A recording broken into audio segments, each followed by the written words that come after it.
오늘 함께 보실 말씀 누가복음 24장 50절에서 53절 4절의 짧은 말씀입니다. 자신절과 한 목소리를 함께 봉독하시겠습니다. 예수께서 그들을 데리고 베다니 앞까지 나가사 손을 들어 그들에게 축복하시더니 축복하실 때 그들을 떠나 하늘로 올라가시니 그들이 그에게 경배하고 큰 기쁨으로 예루살렘에 돌아가 늘 성전에서 하나님을 찬송하니라. 아멘. 네, 한 3주 전부터 해서 지금 예수 그리스도의 부활 그리고 부활 이후에 그 부활하신 예수 그리스도의 인격에 대해서, 그리고 또 지난주는 부활 후에 40일 동안 이 땅 가운데 계시면서 예수 그리스도가 보내신 그 시간, 그 40일이 우리에게 주는 의미가 무엇인지에 대해서 살펴보았고요. 오늘은 40일이 지난 후에 십자가에서 죽으시고 그 다음에 3일 만에 부활하시고 부활하신 후 바로 승천하신 것이 아니라 이 땅에 며칠 동안 계셨다고요?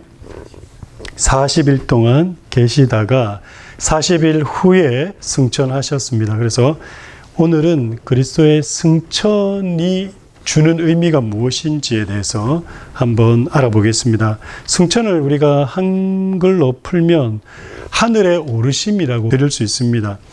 그러니까 그리스도의 하늘의 오르심.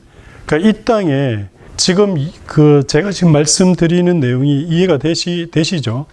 그러니까 믿어질 수도 있고 안 믿어질 수도 있지만 2000년 전에 이런 사건들이 있었다라는 거예요. 어떤 사건들이 있었다는 겁니까? 우리가 전혀 하나님이라고 생각하지 않았던 누군가가 자신이 하나님이라고 주장하기 시작한 거예요.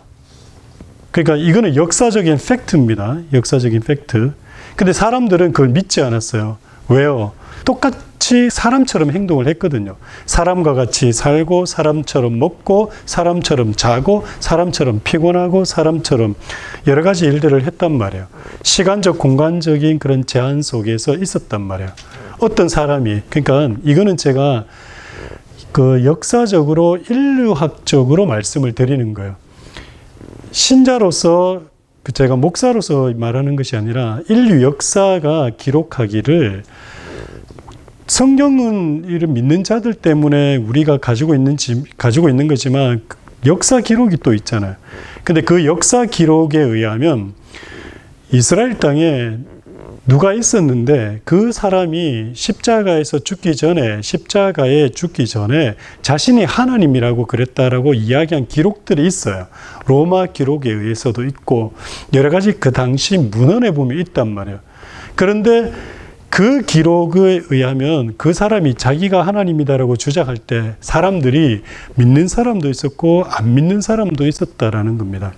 근데 믿었던 사람들은 왜 믿었으며 믿지 않았던 사람들은 왜 안 믿었는지 우리는 성경을 통해서 또 알 수 있지만 세상 사람들은 그걸 판단하는 건 아니잖아요.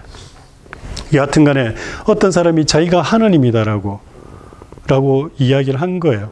했는데 사람들이 믿지 않다가 이 사람이 정말 십자가에서 죽으신 거예요. 죽고 난 다음에 사람은 한번 죽으면 다시 부활이 됩니까? 안 됩니까? 다시 살아납니까? 안 살아납니까? 못 살아나는 거예요. 그런데 살아난 거예요. 근데 이 살아난 증거가 그러면 성경 말고 또 다른 데는 없냐? 다른 데도 많아요. 그래서 인류 역사학자들이, 인류학자들이 또 여러 가지 인문학자들이, 그리고 심지어 의학계에서도 예수라는 사람이 죽었다가 부활했다라는 것이 그게 믿을 수 있고 신빙성이 있는 사실일 수밖에 없다라고 얘기하잖아요. 근데 그게 진짜 사실이라면 그러면 그 사람은 어떤 사람이란 얘기예요? 본인이 주장한 대로 하나님이란 얘기예요. 근데 그 부활한 분이 바로 승천을 한 것이 아니라 어떻게 했다고요? 40일 동안 이 땅에 있으면서 정말 우리랑 다른구나를 보여주셨다라는 거예요. 근데 그걸로만 끝난 거냐? 아니고 40일 이후에 어떻게 해요?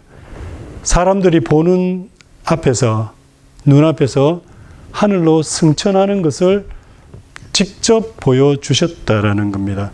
그래서 오늘 본문의 말씀이 그걸 기록하면서 뭘 이야기하고 있습니까? 자신들이 사람이라고 생각했던, 그저 인간일 뿐이라고 생각했던 그가 진짜 하나님이셨다라는 것. 그래서 역사가 2000년이라는 시간이 지나오면서 신학이라는 교리라는 것을 정립하면서 이야기를 하고 체계화한 게 바로 뭐냐면 그리스도가 원래 보이지 않는 하나님이셨다는 거예요. 그런데 보이지 않는 하나님이 보이는 하나님으로 나타나신 것이 2000년 전 바로 예수 그리스도였다. 그분이 바로 사람으로 보이는 하나님으로 나타내 주셨다. 그래서 우리는 그걸 성육신이다라고 얘기했잖아요. 하나님은 보입니까? 안 보입니까? 하나님은 볼 수 없습니다. 하나님은 만져집니까? 안 만져집니까? 만져지지 않습니다. 하나님은 느낄 수 있습니까? 못 느낍니까? 못 느낍니다. 여러분, 영이 느껴져요? 영이 느껴집니까? 그러니까 영은 느껴지잖아요. 자, 하나님은 누구십니까? 우리가 신론에 대해서 공부할 때에 또 신론에 대해서 하나님론에 대해서 이야기할 때 하나님은 어떤 분이십니까? 라고 얘기하면 하나님은 뭐라고 얘기해야 된다고요? 스스로 존재하시며. 이거 다 까먹었죠. 자, 저 보세요. 저 보시면 돼요. 하나님은 스스로 존재하시고 스스로 존재한다는 개념이 어려울 수 있습니다. 하나님은 스스로 존재하시고 무한한 영이시다. 자, 여러분의 영은 유한해요? 무한해요? 우리는 영이 유한하다고요? 영은 무한한 거예요. 그런데 뭐 유한하다라고 한다면 아마 이런 개념이겠죠. 우리 안에 어떤 공간적인 개념으로 있기 때문에 유한할 수 있죠. 예, 유한할 수 있습니다. 그러니까 영이라는 존재 자체는 우리가 느낄 수도 없고 볼 수도 없고 어떻게 깨달을 수도 없습니다. 근데 우리는 영적인 존재라는 것은 알 수 있잖아요. 그렇죠? 그래서 하나님은 스스로 존재하시고 무한한 영이십니다. 무한한 영이시기 때문에 그 하나님이 보여요, 안 보여요? 안 보이는 거예요. 만져져요, 안 만져져요? 안 만져지는 거예요. 느껴져요, 안 느껴져요? 안 느껴지는 거예요. 만약에 영이 느껴지거나 만져진다고 한다면 그거는 잘못된 거예요. 귀신도 아니고요. 잘못된 거예요. 왜냐하면 귀신이 여러분에게 말 걸지 않습니다. 이런 경우는 있어요. 그 귀신의 영이 사람에게 들어가서 사람이 행동할 수는 있어요. 그렇다고 해서 그 사람이 행동한다 그래가지고 굉장히 초월적인 어떤 존재로 활동을 하냐? 그렇지는 않아요. 그러니까 지금 얼마나 우리가 잘못된 생각 속에서 잘못된 영적인 그런 그 체험 속에서 살고 있다 그래야 되나? 그래서 살고 있는지 알 수 있습니다. 여하튼 간에 지금 제가 말씀을 드리고 싶은 거는 뭐냐면 예수 그리스도께서 십자가에서 죽으시고 그리고 성경에 약속된 대로 3일 만에 부활하시고 부활하셨을 때는 그냥 어떻게 해요? 영으로만 부활한 게 아니라는 거예요. 예수 그리스도가 부활하셨을 때는 인성을 그대로 가지고 부활하셨다라는 거예요. 그 인성이 뭐라고요? 지금 우리와 똑같은 육신입니다. 근데 육신만 있는 것이 아니라 뭐가 있다 그랬죠? 영혼도 같이 있다 그랬죠. 영혼과 우리의 육신, 그러니까 그걸 인성이라고 합니다. 거기에 그분은 하나님이시기 때문에 신성이 결합되어서 부활하신 거예요. 그래서 신성이 결합된 상황에서 그렇게 부활하시니까 이제 부활체가 되셨다 그랬잖아요. 부활체가 되심으로 어떤 일이 있습니까? 예, 더 이상 십자가에서 죽으시기 전 그런 모습으로 살지 않으셨다라는 거예요. 새로운 모습으로, 새로운 그런 방식으로 살아가셨다는, 그걸 40일 동안 보여주면서 어떤 일이 있습니까? 그걸 40일 동안 보여줄 때 제자들이 다르구나. 이분이 진짜 다르구나. 우리랑 다르네? 그러고 난 다음에 뭐라고 생각한 거예요? 이분이 하나님이시구나. 그제서야 깨달은 거예요. 그가 하나님이심을 깨닫고 난 다음에 어떤 일이 일어났냐면 오늘 본문의 말씀에 있는 것처럼 사람들이 어떻게 했다고요? 그를 경배했다라고 합니다. 그를 경배했다라는 거예요. 아무나 경배하는 게 아니에요. 그냥 무턱대고 경배하는 게 아니라는 겁니다. 그리고 난 다음에 어떻게 해요? 예, 그분이 이제 승천하시는 거예요. 승천하시는 걸 통해서 그분이 하나님이심이 확증된 거. 확인이 명확하게 된 겁니다. 승천은 부활자가 신인 위격으로서 하늘로 장소적 이동인데 상태의 변화도 포함됩니다. 부활자가 부활자로서 하늘의 영광을 나타내셨습니다. 예수 그리스도가 누구시라 그랬어요? 자, 예수 그리스도가 누구시죠? 예, 하나님이시어요. 원래 하나님은 계시는 곳이 어디세요? 그의 보좌에 계시는 거예요. 하늘나라 그의 보좌에. 그러니 부활하신 그 주께서, 그 부활하신 그분은 본인은 하나님이세요. 하나님이 당연히 본인이 계신 대로 가셔야 되겠죠. 그 땅에서, 그곳에서 내려오셨잖아요. 이 땅으로. 그죠? 그리고 이제는 다시 가셔야 되는 거예요. 왜? 그분이 하나님이시기 때문에. 이제 하나님이라는 걸 증명해 보여주셨잖아요. 보이지 않는 그 하나님이 보이는 하나님으로 나타나셔서 사람들에게 보여주시고, 그리고 그분이 하나님이시기 때문에 그분이 어떻게 한다고요? 생명의 주관자이고 생명을 주시는, 영생을 주시는 분이심을 나타내 보이시고, 다 나타내 보이시고 났으니까 이제는 어떻게 하시는 것이 맞는 겁니까? 이제는 본인의 자리로 다시 이제 돌아가는 거예요. 그래서 승천하신 거죠. 그래서 부활자, 부활하신 예수 그리스도는 바로 하늘로 올라가시는 것이 당연하다라는 거예요. 그 하늘로 올라가셨기 때문에 하늘로 올라가셔서는 무한한 영광 가운데 지내게 되시는 겁니다. 무한한 영광 가운데 계신 예수 그리스도를 본 사람들이 있어요. 정확히 두 사람이 봤습니다. 누가요? 예수님의 제자 사도 요한이 봤고, 그 다음에 우리가 잘 알고 있는 성경에 신약에 13권을 썼던 사도 바울이라는, 바울이 그 부활의 영광의 하나님을 모습을 그대로 봤습니다. 그래서 사도 요한이 밤모섬에서, 밤모섬이 어디냐면 사도 요한이 로마 제국의 황제의 핍박을 받아가지고 밤모섬에 유배가 되거든요. 이거는 역사적 사실이에요. 로마 제국 기록에도 다 있어요. 이 사도 요한이라는 사람이 밤모섬에 갇혀 있을 때 생각해 보세요. 사도 요한은 예수님의 제자예요. 제자라는 말은 뭐냐면 예수님이 죽기 전에도 같이 있었고, 그 다음에 죽고 난 다음에 부활하신 것도 봤고 승천하신 것도 다 봤어요. 근데 승천하실 때 뭐라 그러셨냐면 내가 곧 오겠다 그랬어요. 내가 곧 오겠다. 언제 승천하시냐면 예수님께서 AD 한 40년 전후에 가지고 하시거든요. AD 40년. AD 40년에 부활을 하신단 말이에요. 그 다음에 사도 요한이 밤모섬에 유배된 게 언제냐면 AD 한 90년이에요. 그러면 갭이 얼마나 있어요? 50년이 있죠. 예수님이 부활하시면서 제자들에게 뭐라 그랬었냐면 내가 곧 오겠다 그랬어요. 여러분 생각해 보세요. 1년 동안은 기다릴 수 있을까요? 없을까요? 1년도 사실 힘들지만 기다릴 수 있죠. 그죠? 2년은 기다릴 수 있을까요? 없을까요? 기다릴 수 있어요. 3년부터는 그때 혼란이 오기 시작합니다. 혼란이 오기 시작해요. 정말 오는 거 맞아? 그리고 생각해 보세요. 분명히 얼마 전에 부활 승천한 걸 기억했는데 봤는데도 불구하고 3, 4년 지나면 여러분 그게 믿음으로 확고히 가지고 있을 수 있을까요? 아니면 자꾸 약해지고 흐려질까요?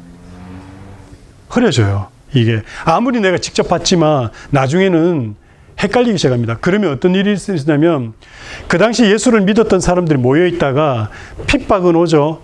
그리고 다시 온다는 주님은 안 오죠. 그러면서 어떤 일이 일어나냐면 이게 진짜야? 진짜야? 맞아? 정말 예수님이 하나님이 맞아? 그분이 진짜 다시 오는 거 맞아? 그분이 정말 우리에게 생명을 주시는 거 맞아? 라는 의심이 들기 시작하면서 교회가 흩어지기 시작합니다. 흩어질 때 예수님의 12제자들이 그때 뭐 했을까요? 자꾸 교인들은 흩어지고 예수님 오신다 그냥 안 오시고 하니까 어떻게 했을까요? 이 상태로 뒀다가는 안 되겠다. 그래서 어떻게 합니까? 자신들이 기록을 하기 시작합니다. 왜냐하면 자신들이 죽고 나면 어떤 일이 있어요? 아무도 증명할 수 있는 사람이 없어지잖아. 없잖아요. 그러니까 기록하기.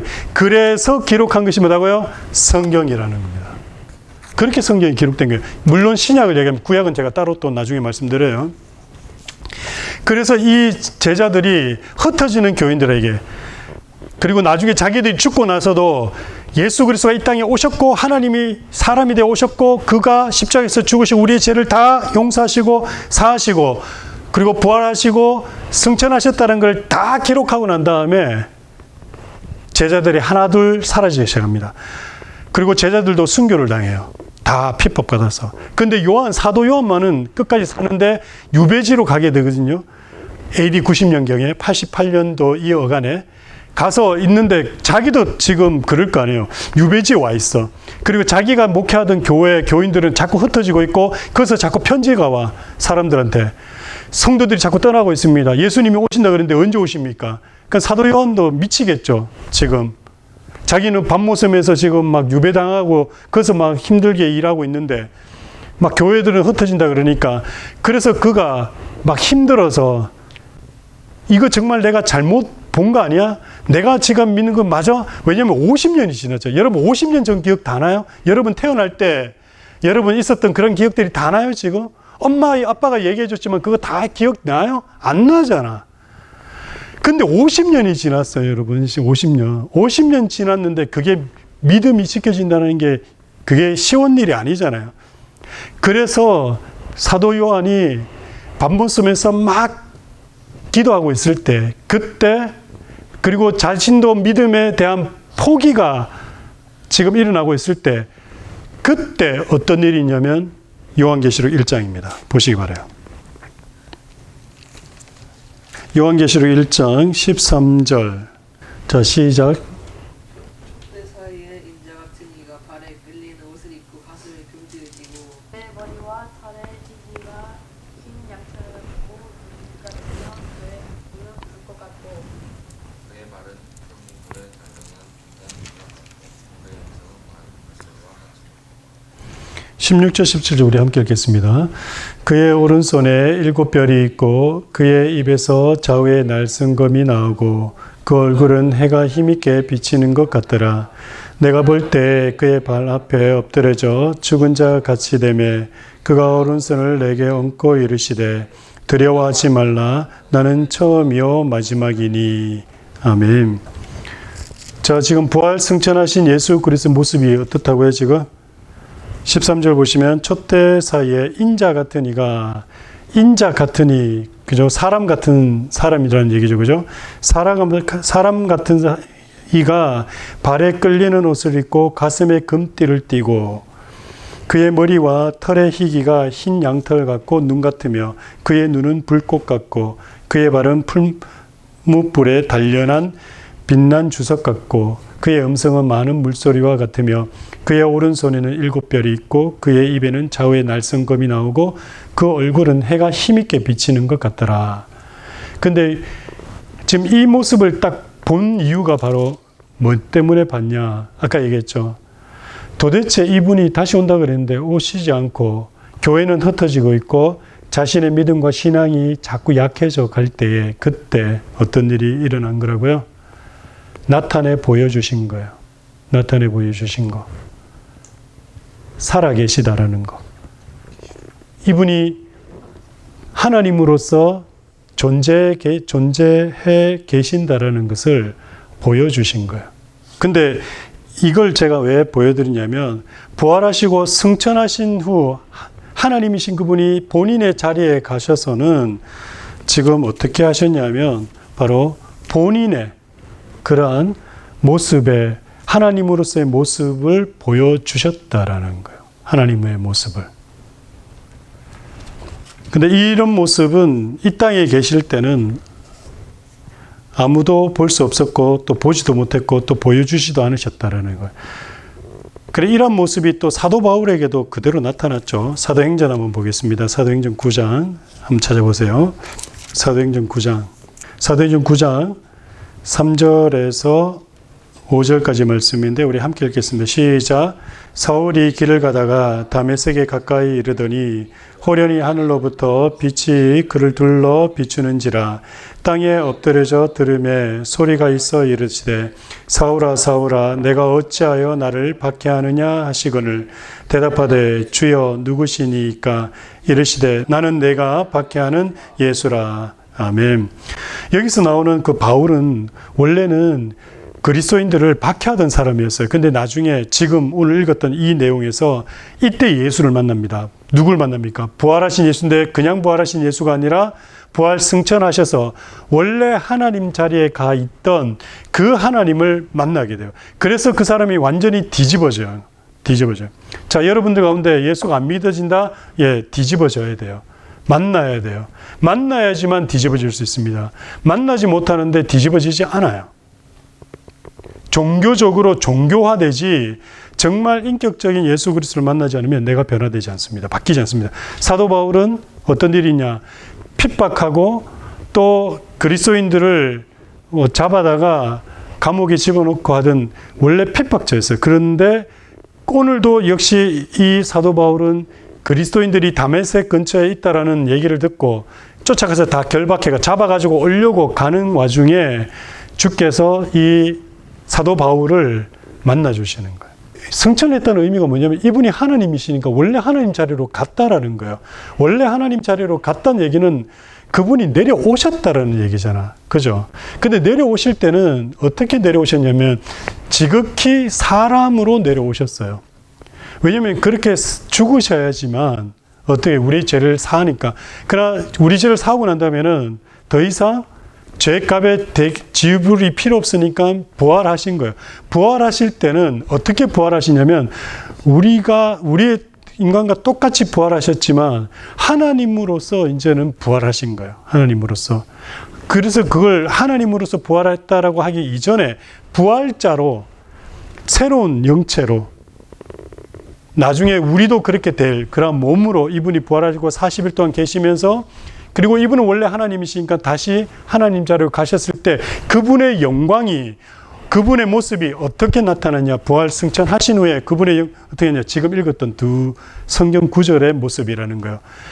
요한계시록에 나와 있던 그 모습처럼 우리하고 인간하고는 완전히 모습이 다르잖아요. 인성이지만 하나님이시다 보니까 그러한 모습으로. 그리고 사도 바울이 오늘 다메섹 그 도상에서 만나요. 호련히 하늘로부터 빛이 그를 둘러 비치는지라. 사도 바울을 만나러 오신 거예요. 누가? 예수 그리스도가. 왜냐하면 나는 예수다라고 얘기하잖아요. 근데 그분이 어때요? 빛으로 둘러싸여 있었던 거예요. 그러니까 사도 바울을 빛으로 둘러싸 버리니까 하나님의 빛이 사람을 둘러싸 버리니까 어떤 일이 일어나는 겁니까? 예, 감당을 못하는 거예요. 그러나 그를 하나님의 종으로 세우셔야 됐기 때문에 그가 죽지 않았던 거예요. 하나님의 빛을 받고도 죽지 않았던 거예요. 왜요? 구원받은 자는 하나님을 직면하더라도 죽는다. 죽지 않는다라는 것을 보여주신 사건이에요. 다른 사람들은 그냥 빛만 느끼고 아무것도 못 봤잖아. 그러나 대화하시잖아요. 직접 나타내 보여주시니까. 직접 나타내실 때 이분이 죽기 전에 부활하셨을 때는 이 땅에 그런 모습으로 존재했냐라는 거예요. 아니라는 거예요. 부활하고 승천하신 후에 하나님으로서의 모습으로 돌아갔다는 거예요. 돌아가시니까 이런 모습이라는 거예요. 그런데 그냥 하나님이셨으면 우리는 볼 수 없지만 그분은 인성을 가지고 가신 분이시기 때문에 인성과 신성이 결합된 신인 위격의 하나님이시니까 사도 요한이 요한계시록에서 본 것처럼 볼 수가 있었고 사도 바울도 빛으로 오신 예수 그리스도를 만날 수가 있었다는 겁니다. 그 빛이 너무 강렬하니까 눈이 나가버린 거예요. 눈이 나간 겁니다. 이제 예수 그리스도가 어떤 분이신지 아시겠죠? 그래서 그 예수 그리스도가 하나님이시고 우리가 경배하고 예배하는 대상이 누구라고요? 예수 그리스도라는 거예요. 삼일체 하나님을 우리가 성부 하나님을 만나고 깨닫고 그분께 나아가는 방법 오직 예수 그리스도를 통해서만 나아가야 됩니다. 다른 어떤 누구를 통해서 나아갈 수 있는 게 아니에요. 그래서 자꾸 하나님을 찾으면 안 된다라고 얘기하는 이유가 바로 그거예요. 예수 그리스도를 만나는 겁니다. 예수 그리스도가 우리의 신앙의 대상인 거예요. 그분이 전능하신 하나님이시고 온 우주 만물을 창조하신 창조주이십니다. 심지어 여러분의 자녀를 만드신 분도 그분이세요. 우리 부모들은 내가 내 유전자로 생식기로 만들었다 생각하죠. 아니에요. 하나님께서 그 하나님 누구라고요? 예수 그리스도가 저들을 낳게 하시고 저들에게 영혼을 허락하시고 했다고요. 그 영혼이 근데 얼마나 귀해요. 얼마나 중요해요. 저 영혼들이 이렇게 살다가 이 땅에 살다가 저렇게 살다가 선택받아서 이 땅에 왔는데 죽어 나가버리면 지옥 가면 무슨 소용이 있어요? 아니에요. 안 돼요. 그래서 우리는 우리 자녀들을 위해서 기도하는 겁니다. 저 영혼들도 구원받아야 된다. 받아야지. 왜요? 주님 다시 오실 거니까. 이게 나중에 이제 재림이라는 내용까지도 가면 확실하게 이제 이해가 되는 거예요. 그 전에 과정이 좀 더 있지만, 왜냐하면 이 땅에 예수님이 다시 오시면 우리는 똑같이 예수님과 같은 그런 몸을 가지고 영원히 산다 그랬죠. 하나님 나라에서 그분과 영원히 사는 거예요. 그런데 생각해봐요. 이 땅에서 내 속으로 낳은 자식인데 같이 못 살아. 그러면 이래 얘기하겠죠. 나는 그러면 그 자식과 함께 같이 지옥 가겠다. 한번 가보세요. 지옥이 만만한 곳인지. 아니에요. 그래서 자녀들은 부모가 예수 믿어야 되고 부모는 자녀가 예수 믿게 해야 돼요.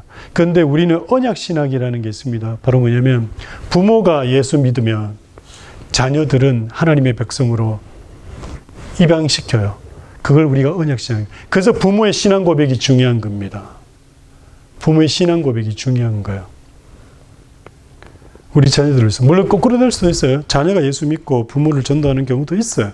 하지만 그거는 이제 우리가 일반적으로 나중에 후에 믿는 사람들에 한해서 그런 거고, 내가 믿고 있다가 믿고 있는 가정에서 결혼해서 자녀를 하면 그 자녀는 믿음 안에서 태어난 자녀이기 때문에 하나님의 자녀로 자동으로 이렇게 입양이 돼요. 물론 나중에 그들도 커서 신앙으로 양육해서 신앙 고백하게끔 만들어야 되기는 하는 경우가 있긴 합니다.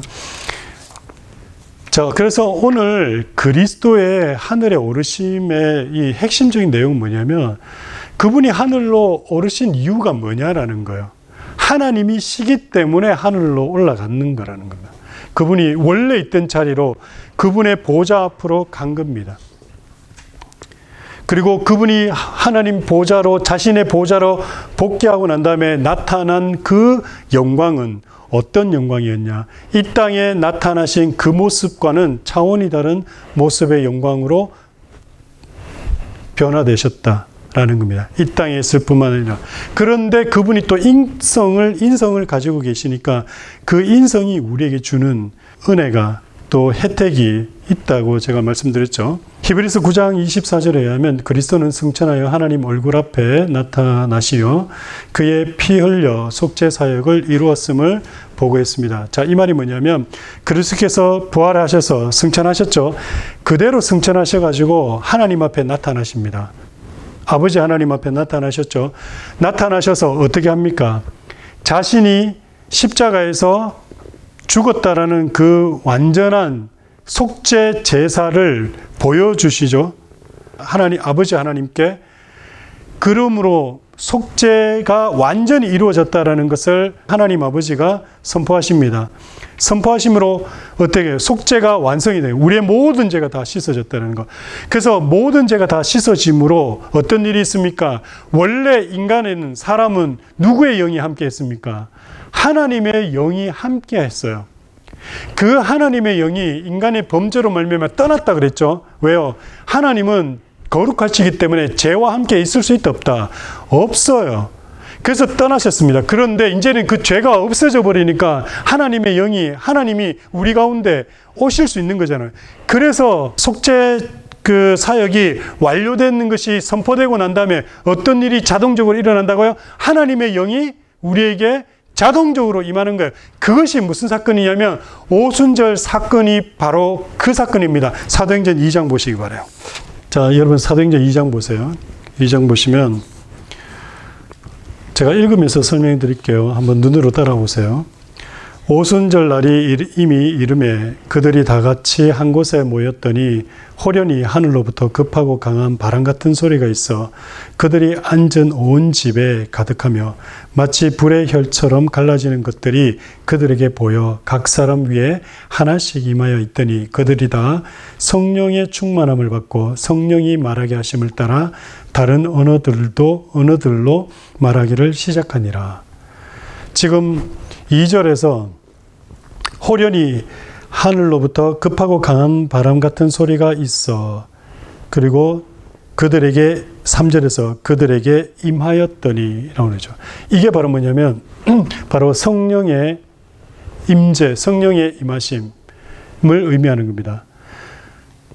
하나님이신 그분이 영으로 우리 가운데 임하실 수 있었던 것은 바로 예수 그리스도가 속죄 사역을 완료하고 하나님 앞에 서서 자신의 속죄 사역이 끝났다는 것을 보고한 후에 바로 즉각적으로 일어난 일이에요.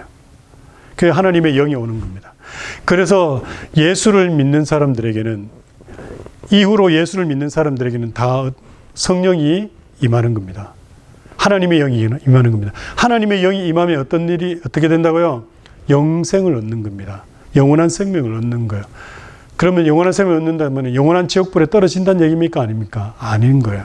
영원히 산다라는 거예요. 우리도 죽었다가 다시 부활할 때 부활체의 몸을 가지고 이제 영원히 살 수 있는 이 몸을 가질 수가 있게 된다라는 거예요.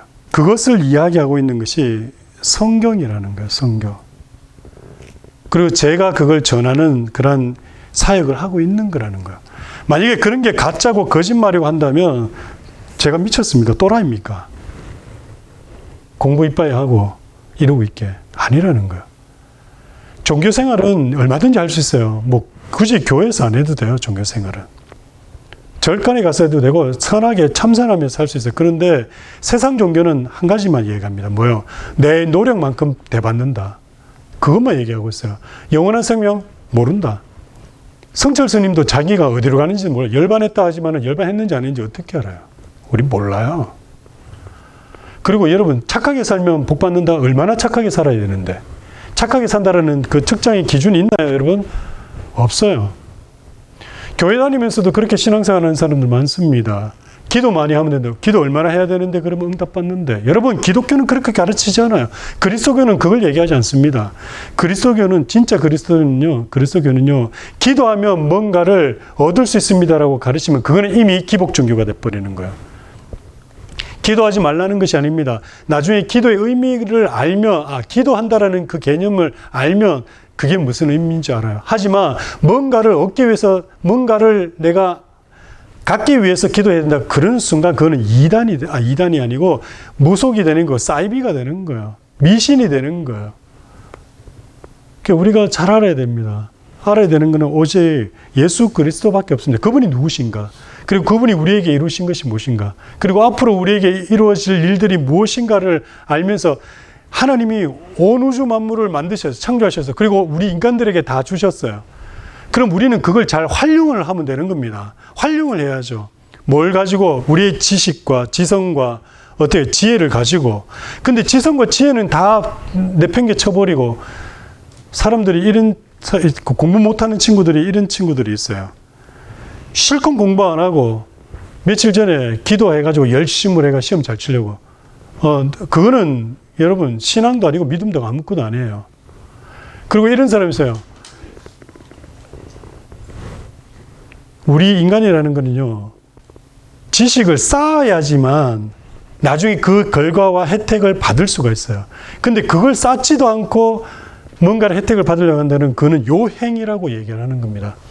그리스도교는 그렇게 가르치지 않습니다. 노력한 만큼. 간단하잖아요. 왜요? 기타도 생각해 보세요. 기타도 열심히 꾸준히 연습해서 한 달, 두 달, 석 달 이래 가야지 되는 거예요. 어느 날 갑자기 자고 일어났는데 기타 내가 완전 엑스퍼트가 돼 있다? 그거나 그런 일이 이 땅에 일어나지 않습니다. 절대 일어나지 않습니다. 그런데 오늘날 교회에서 그렇게 가르쳐요. 그렇게 기도하면 된다고. 기도가 무슨 만병통치약도 아니고 아닙니다. 잘못 알고 있는 거예요.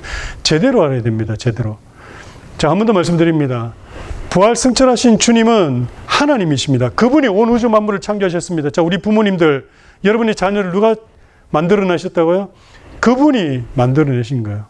물론 우리 인간의 그 인성적인 그런 화학적인 결합이 있어서 만들어진 거예요. 그러나 그 모든 것들을 허락하게 하신 거. 그래서 우리 인간들은 뭐 합니까? 그 만들어 놓은 모든 것에서 찾아내는 거예요. 우리 인간들이 하는 일은 발견해내는 겁니다.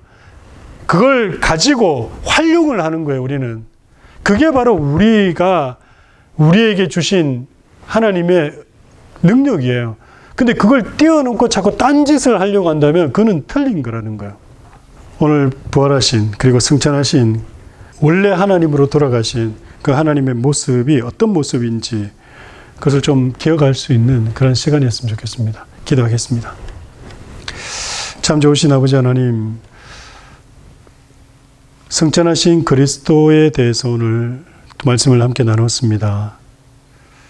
예수가 참 하나님이심을 우리로 하여금 알게 하시고 그를 알을 통하여서 영원한 생명이 우리에게 주어진다라는 사실을, 또한 우리도 그분과 같이 하나님 앞에 설 수 있음을 깨달아 알 수 있는 저희들이 될 수 있도록 인도해 주옵소서. 감사드렸고 예수님의 이름으로 기도드립니다. 아멘.